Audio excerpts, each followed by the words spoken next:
Charlotte Mason, Volume 3, Chapter 17, Education, the Science of Relations. We are educated by our intimacies, the prelude and praeterita. But who shall parcel out his intellect by geometric rules, split like a province into round and square? Who knows the individual hour in which his habits were first sown, even as a seed? Who that shall point as with a wand and say, "This portion of the river of my mind came from yon fountain"? Prelude. I need not again insist upon the nature of our educational tools. We know well that education is an atmosphere, a discipline, a life.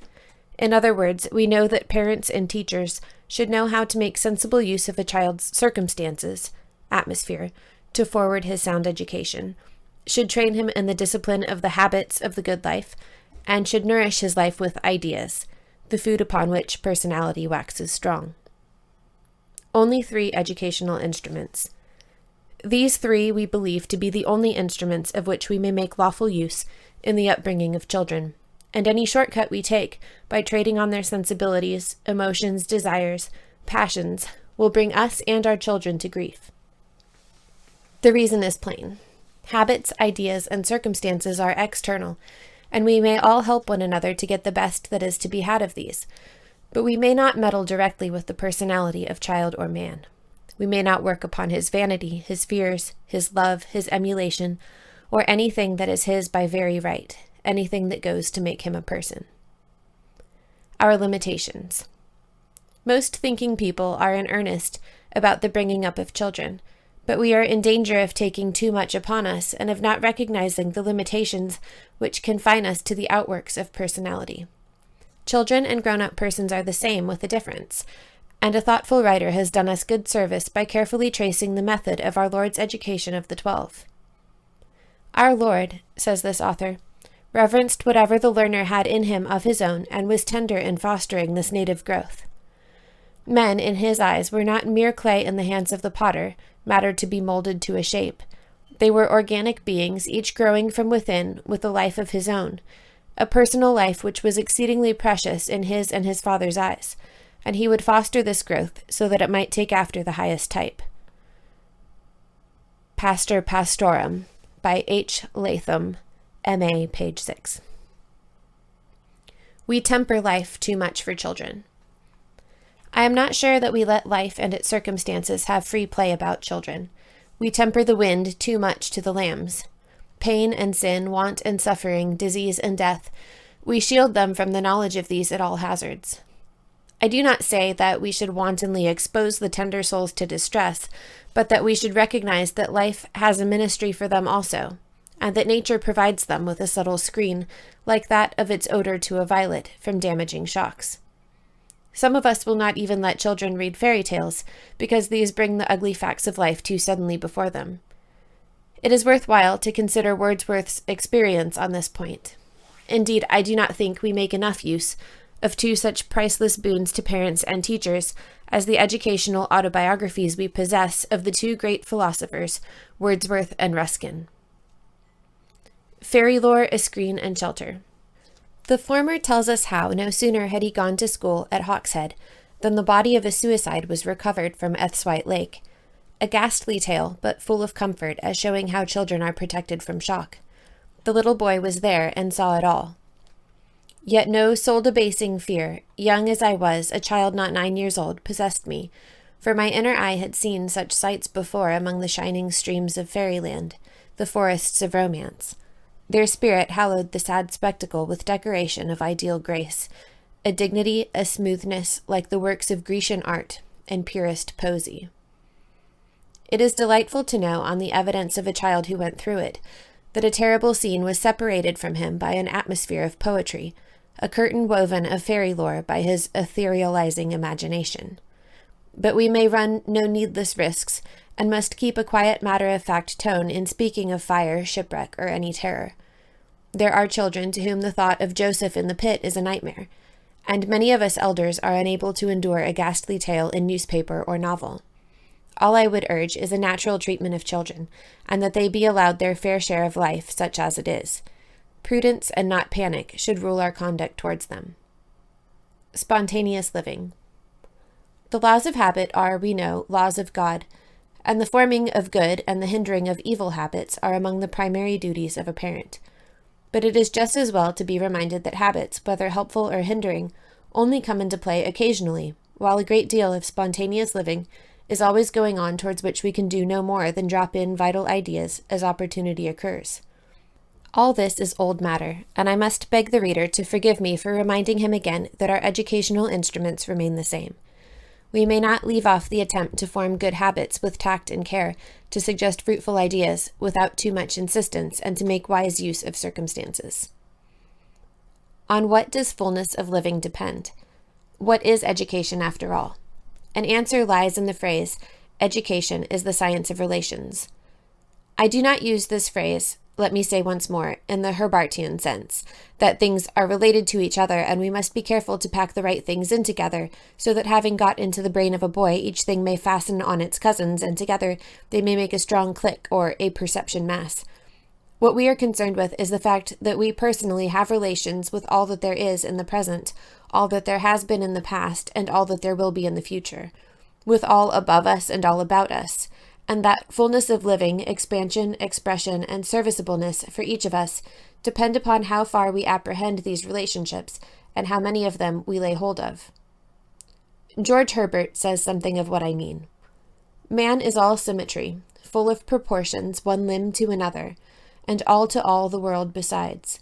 Each part may call the farthest brother, for head with foot hath private amity, and both with moons and tides. The italics are mine, and what is italicized there was, and all to all the world besides, and both with moons and tides. Every child is heir to an enormous patrimony, heir to all the ages, inheritor of all the present. The question is, what are the formalities, educational, not legal, necessary to put him in possession of that which is his? You perceive the point of view is shifted, and is no longer subjective, but objective as regards the child. The child a person. We do not talk about developing his faculties, training his moral nature, guiding his religious feelings, educating him with a view to his social standing or his future calling. The joys of child study are not for us. We take the child for granted, or rather, we take him as we find him, a person with an enormous number of healthy affinities, embryo attachments, and we think it is our chief business to give him a chance to make the largest possible number of these attachments valid. An infant's self-education. An infant comes into the world with 1,000 such embryonic feelers, which he sets to work to fix with amazing energy. The babe, nursed in his mother's arms, who sinks to sleep, rocked on his mother's breast, who with his soul drinks in the feelings of his mother's eye, for him in one dear presence there exists a virtue which irradiates and exalts objects through widest intercourse of sense. No outcast he, bewildered and depressed. Along his infant veins are interfused the gravitation and the filial bond of nature that connects him with the world. The prelude. He attaches his being to mother, father, sister, brother, Nana, the man in the street whom he calls Dada, cat and dog, spider and fly. Earth, air, fire, and water attract him perilously. His eyes covet light and color, his ears sound, his limbs movement. Everything concerns him, and out of everything he gets that calm delight, which, if I err not, surely must belong to those first-born affinities that fit our new existence to existing things, and in our dawn of being constitute the bond of union between life and joy. The prelude. He gets also, when left to himself, the real knowledge about each thing which establishes his relation with that particular thing. Our part.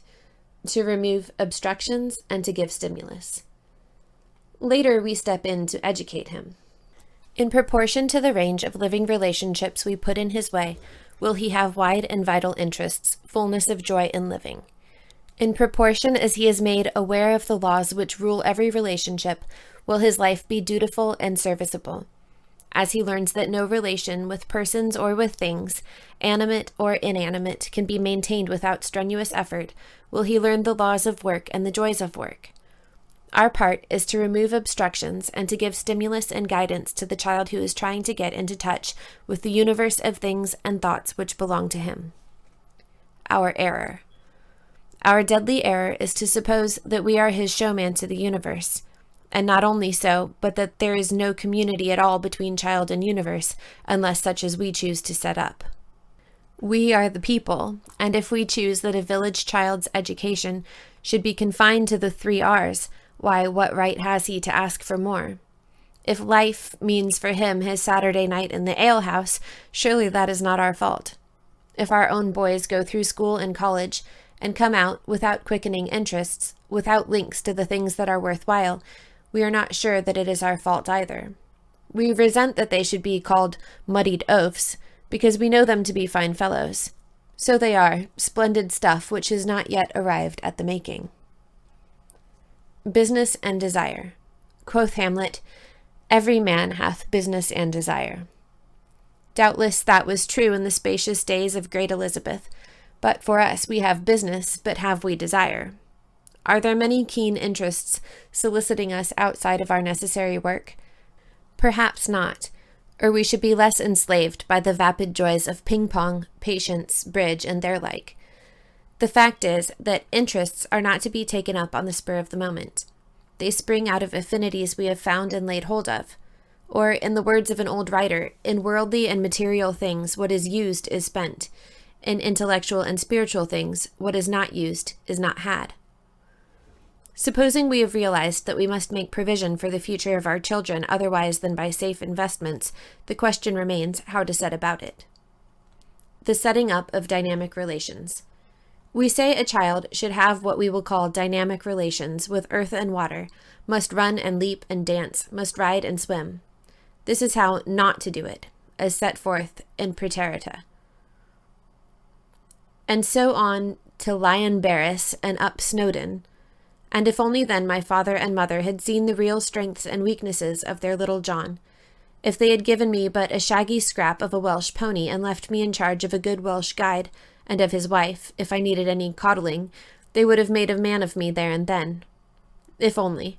But they could no more have done it than thrown me like my cousin Charles into Croydon Canal, trusting me to find my way out by the laws of nature. Instead, they took me back to London. My father spared time from his business hours once or twice a week to take me to a 4-square, skylighted, sawdust-floored prison of a riding school in Moorfields, the smell of which, as we turned in at the gate of it, was a terror and horror and abomination to me. And there I was put on big horses that jumped and reared, and circled and sidled, and fell off them regularly whenever they did any of these things, and was a disgrace to my family, and a burning shame and misery to myself, till at last the riding school was given up on my spraining my right hand forefinger. It has never come straight again since. And a well-broken Shetland pony bought for me, and the 2 of us led about the Norwood roads by a riding master with a leading string. I used to do pretty well as long as we went straight, and then get thinking of something and fall off as we turned a corner. I might have got some inkling of a seat in heaven's good time if no fuss had been made about me, nor inquiries instituted whether I had been off or on. But as my mother, the moment I got home, made searching scrutiny into the day's disgraces, I merely got more nervous and helpless after every tumble, and this branch of my education was at last abandoned, my parents consoling themselves as best they might in the conclusion that my not being able to learn to ride was the sign of my being a singular genius. Ruskin's indictment of the limitations of his condition. Ruskin suffered from the malady of his condition. He was of the suburban dwellers of the rich middle class who think, not wisely but too much, about the bringing up of their children, who choke a good deal of life with care and coddling, and are apt to be persuaded that their children want no outlets but such as it occurs to them to provide. Suburban life is a necessity, but it is also a misfortune, because in a rich suburb people live too much with their own sort. They are cut off from the small and the great, from labor, adventure, and privation. Let me recommend all rich educated parents who live in suburbs to read Praeterita. With all his chivalrous loyalty to his parents, Ruskin has left here a grave indictment, not of them, but of the limitations of his condition. One hears the cry of the child, like that of Laurence Sterne's caged starling, "I can't get out, I can't get out," repeated from page to page. You will say, whatever were the faults of his education, Ruskin emerged from it, such as it was, and we look for no more. But it is not for us to say how much greater an apostle among men even Ruskin would have become, had he been allowed his right of free living as a child. And it may be, on the other hand, safe to admit that not every child born and bred in a villa will certainly be another Ruskin. We cannot follow Mr. Ruskin further in the setting up of the dynamic relations proper to him, because his parents forbade, and nothing happened. His mother, he says, never allowed me to go to the edge of a pond or be in the same field with a pony. But he notes, with thankfulness, the good I got out of the tadpole-haunted ditch in Croxted Lane.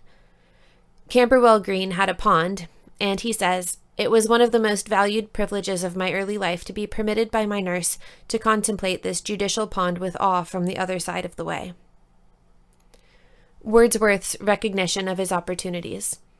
Wordsworth tells us of a much more rough-and-tumble bringing up. When he was 9, he was sent to the grammar school in the little village of Hawkshead, and lodged with Dame Tyson in the cottage many of us know, and found most things at home and abroad congenial to his soul. He had no lessons in riding and skating, hockey and tennis, but no doubt the other boys made it plain to the little chap that he must do as they did or be thought a fool. But then he went to school a hardy youngster. His mother had let her little boy live. Oh, many a time have I, a 5 years' child, in a small mill race severed from his stream, made one long bathing of a summer's day, basked in the sun, and plunged and basked again. Of his childhood, he says, fair seed time had my soul, and I grew up fostered alike by beauty and by fear. Ere he had told 10 birthdays, he was transplanted to that beloved vale of which he says, there were we let loose for sports of wider range. What was there those Hawkshead boys did not do? He tells us of times when I have hung above the raven's nest by knots of grass and half-inch fissures in the slippery rock, but ill-sustained, and almost, so it seemed, suspended by the blast that blew amain, shouldering the naked crag. The boys skated. All shod with steel, we hissed along the polished ice in games, confederate, imitative of the chase and woodland pleasures, the resounding horn, the pack loud chiming, and the hunted hare. They played. From week to week, from month to month, we lived a round of tumult. Duly were our games prolonged in summer till the daylight failed. They boated.